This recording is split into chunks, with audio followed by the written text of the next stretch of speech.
Magandang araw po mga ka-recap. Maraming salamat po sa pagbalik sa ating channel. Ipagpatuloy na po natin ang kwento ni Yurick the Barbarian. Matapos nga na-ambushin ng grupo ni Trios ang kampo ni Horus, ay nasawi ito sa isang tama ng pana. Kaya nang mahuli ni Yurick si Trios, ay hindi na niya pinalagpas ang pagkakataon at tinapos ang buhay nito. Hindi naman makapaniwala si Bachman na nagawa ito ni Yurick sa isang noble. Nagmakaawa naman ang ibang mga nahuli nila. Tatahimik daw sila, kahit magtrabaho pa sila para sa kanila ay gagawin nila. Pero hindi nakinig si Bachman at Donovan sa kanila, isa-isa silang tinapos ni Bachman at Donovan. Matapos ang mga pangyayari ay agad na nilang tinipon ang mga katawan ng nasawi sa laban. Sinunog nila ito at nag-alay ng dasal kay Ru. Ang mga kaluluwa ng mga anak ni Ru ay babalik na sa kanya at sana ay tanggapin niya ito. Sa malayo naman ay nakatingin lang si Yurick sa kanila. Iniisip ang paniniwala ng mga tao tungkol kay Ru. Kapag namatay daw ang tao ay napupunta ang kaluluwa nito sa araw para linisin at babalik sa mundo ng mga buhay at ipapanganak muli. Kung totoo daw ito ay ipapanganak din bang muli si Horus? Sa nakaraan, sinasabihan niya ang kanyang mga kapatid sa tribo kapag namamatay ang mga ito na magkikita silang muli sa kabilang mundo sa likod ng bulubundukin. Pero ang mga kaluluwa nila ay wala dito. Ang Diyos ng araw na si Ru, ang burol ng mga espada ng mga taga-norte, at sa kanya naman, ay hindi niya pa alam. Nagtatanong na ang mga kasamahan nila kung ano na ang mangyayari sa kanila. Hindi na sila maaari maging gladiator dahil wala na si Horus. Sinabi naman ng iba na kunin na lang nila ang pera at hatiin. Ang iba naman ay nag-aalangan dahil hindi pa sila kumita ng sapat para makabalik sa kani-kanilang bayan. Dumating na ang umaga at biglang nakaisip si Yurick ng solusyon. Maging mersenaryo, sumunod na mga araw, ay naghihintay si Yurick, Bachman at ibang kasamahan sa isang lugar. 4 na araw na daw silang naghihintay at masakit na ang katawan niya, saad ni Yurick. Ayon naman kay Bachman ay sino naman ang gagamit sa maliit na mersenaryong katulad nila. Kaya kailangan lang nilang maghintay. Hindi daw ito maganda, hindi sila kumikita ng pera, saad ni Yurick. Ang pagkakawala daw ni Horus ay ramdam na niya tagos sa kanyang buto. Bigla niyang tinanong ang isang kasamahan kung tama daw ba ang impormasyon na nakuha nila. Alam daw ba nila kung magkano ang nagastos niya sa inuman na yun para makakuha lang ng impormasyon? Kung hindi daw ito totoo ay siya mismo ang tatapos sa mga taong nagbigay ng impormasyon sa kanya. Si Earl Degelton at Earl Molando ay malapit ng magkakaroon ng teritorial na laban. Ang unang laban ay gaganapin sa lugar na ito. Ito lang ang lugar malapit sa kanila na malawak at pwedeng paglabanan. 4 na araw na daw silang naniniwala dito at naghihintay. Sinabi naman ni Bachman na kung magiging palpak ang trabahong ito, siguradong marami ang aalis sa kanila. At siguradong si Donovan ang magiging leader ng grupo, saad ni Yurick. Ayon kay Bachman, ang dahilan kung bakit pumayag si Donovan na maging mersenaryo sila ay dahil may balak itong agawin ang titulo kay Yurick.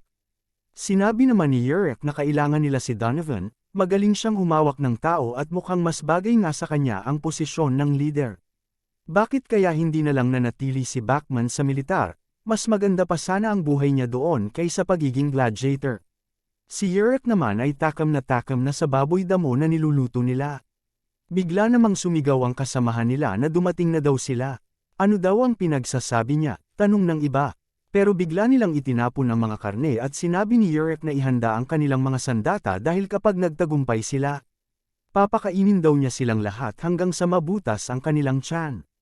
Inobserbahan ni Yurick ang bawat kampo. Ang kampo na may pulang oso sa bandila ay nasa kanan. Ang sa kaliwa naman ay ang may bandilang may simbolo ng gintong salapang.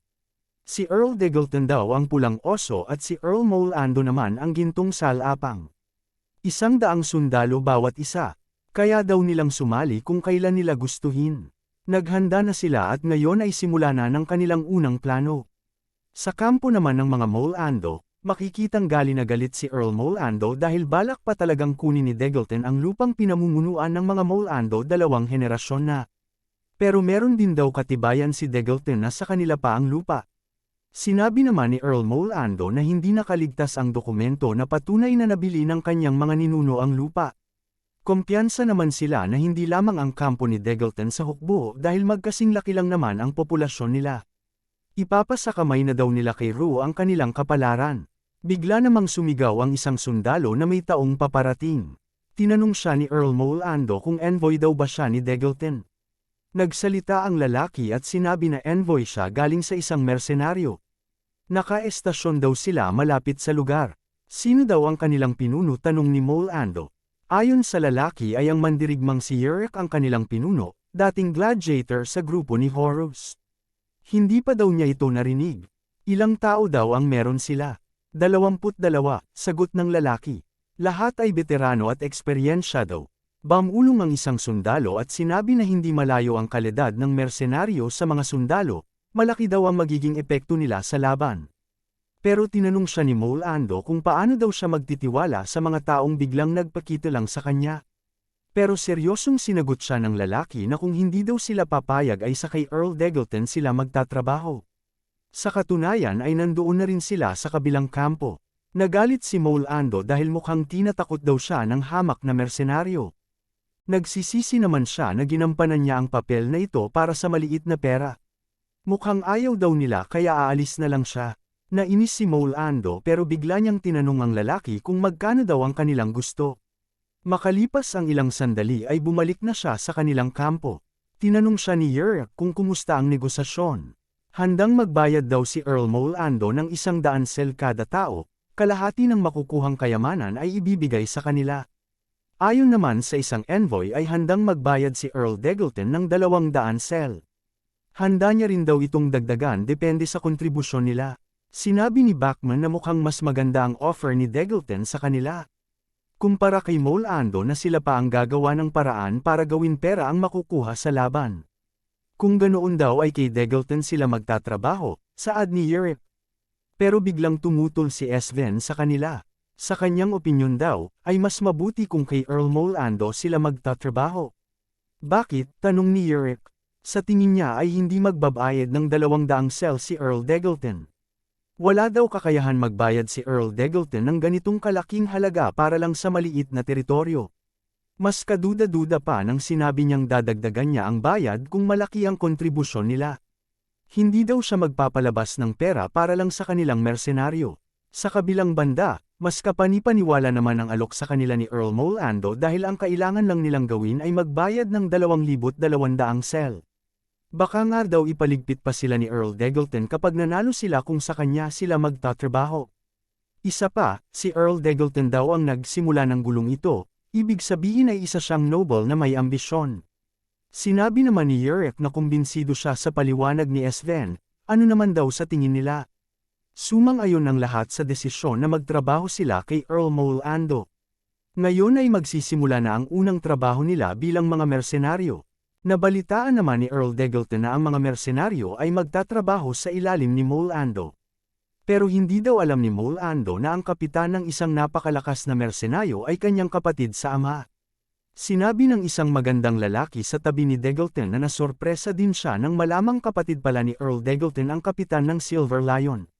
Salamat daw dito ay may dagdag na 20 mandirigma sila.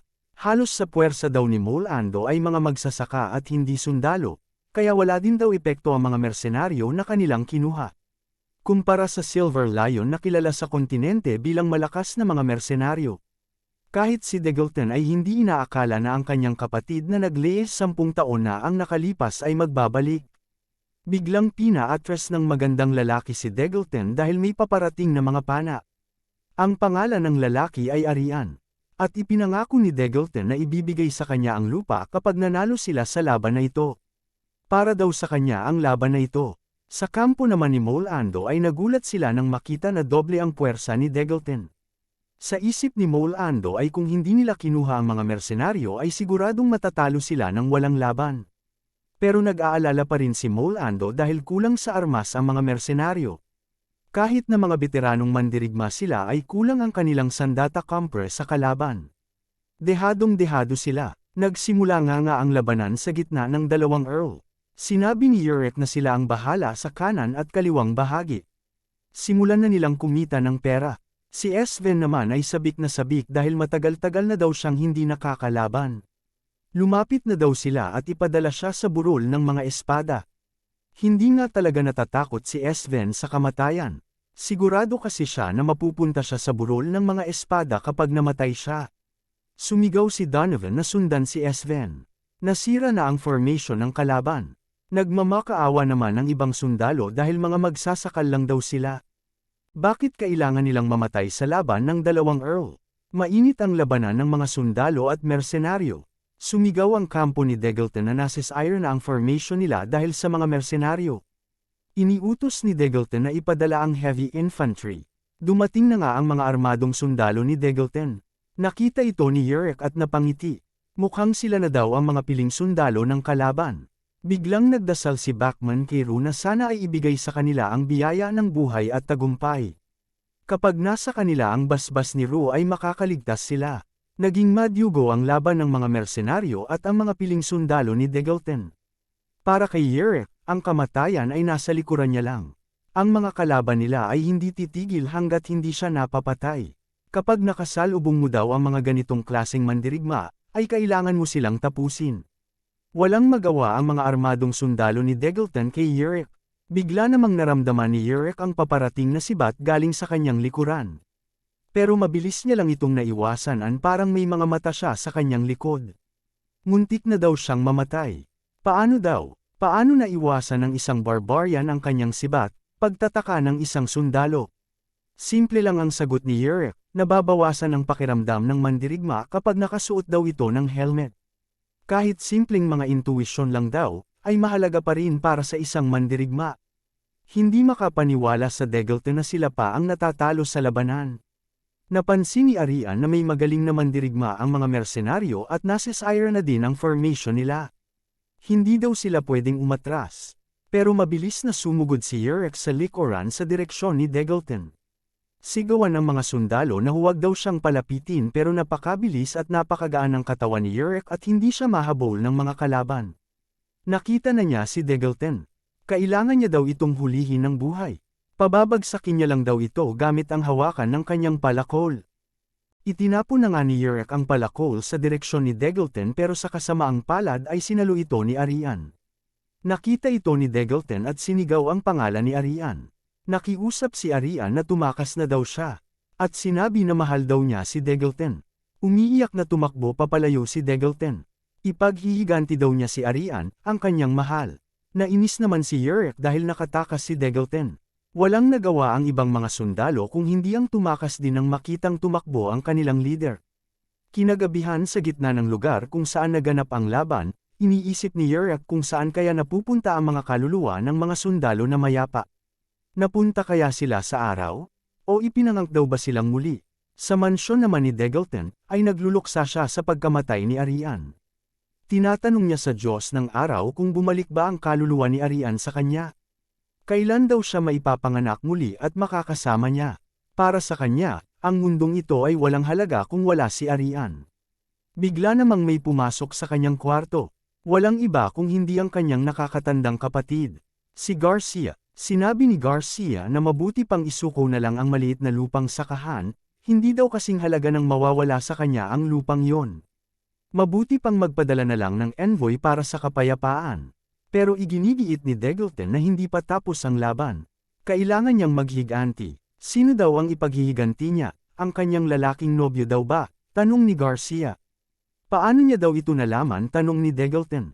Ayon kay Garcia ay kahit ang ama nila noong nabubuhay pa ay alamang tungkol dito pero walang nagsalita dahil pinakasalan naman daw niya ang isang babae at nagkaanak dito. Nakiusap si Degelton kay Garcia na ipahiram sa kanya ang kanyang mersenaryo. Siya nga daw ang kapitan ng Silver Lion pero hindi tapat ang mga tao niya sa kanya at tanging sa mga pera lang. Kung gusto niyang gamitin ang Silver Lion ay kailangang bayaran daw niya ang kanyang mga tao. Iginiit pa rin ni Garcia na hindi kasing halaga ng gagastusin ni Degelton ang halaga ng lupa. Pero para kay Degelton, para sa kanyang paghihiganti, hindi daw sayang ang perang gagamitin niya para makuha ang serbisyo ng Silver Lion. Para kay Garcia, ang paghihiganti ng kanyang kapatid ay kanyang paghihiganti din. Hindi na siya magpapabayad sa kanyang serbisyo. Nalaman naman ni Molando na kapatid pala ni Degelton ang kapitan ng Silver Lion. Pinapayuhan siya ng mga katiwala na ibenta na lang sa kay Degelton ang lupa. Hindi nila kakayanin ng Silver Lion ngayong sasali na rin ang kapitan nito. Iniisip ni Mole Ando na kapag nawala ang pirasong lupa na ito sa kanila, liliit ang teritoryo nila at baka mawala na ng karapatan ang susunod na Earl sa pagiging noble nito. Ipinaliwanag niya ito sa kanyang katiwala. Pero ganito rin ngayon ang sitwasyon ni Degelton. Bigla namang pumasok si Yurek at sinabi ni narinig daw niyang hindi pa tapos ang laban. Mabuti naman daw at hindi sila tumakas nang marinig ang pangalang Silver Lion. Saad ni Earl Mole Ando, tinanong ni Yurek si Bachman kung malakas nga daw ba talaga ang Silver Lion.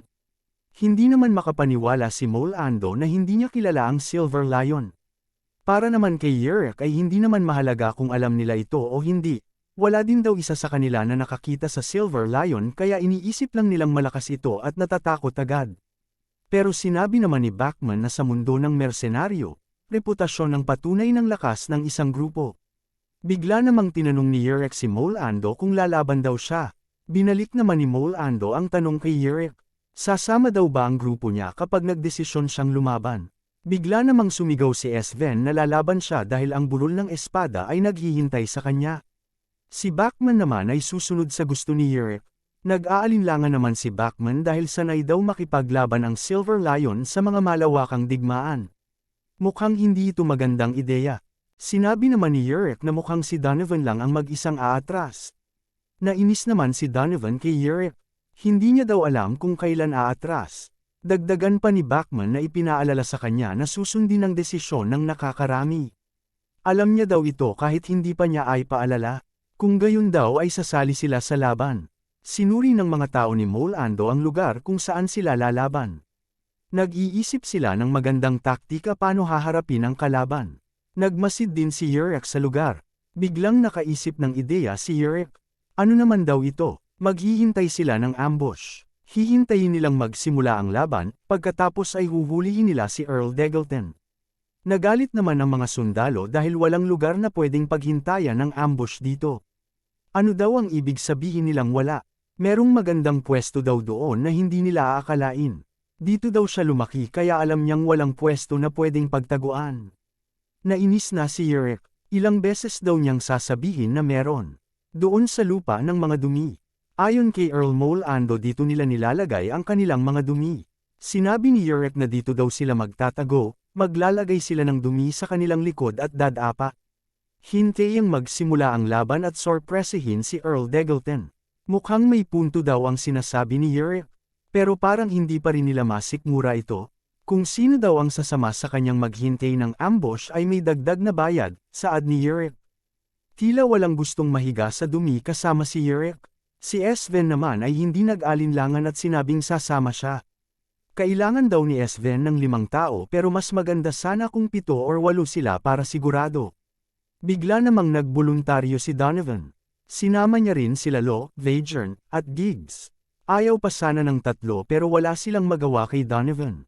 Bigla namang may dumating na sundalong hinihingal. Sumisigaw ito na ang mga sundalo ni Earl Degelton ay paparating na.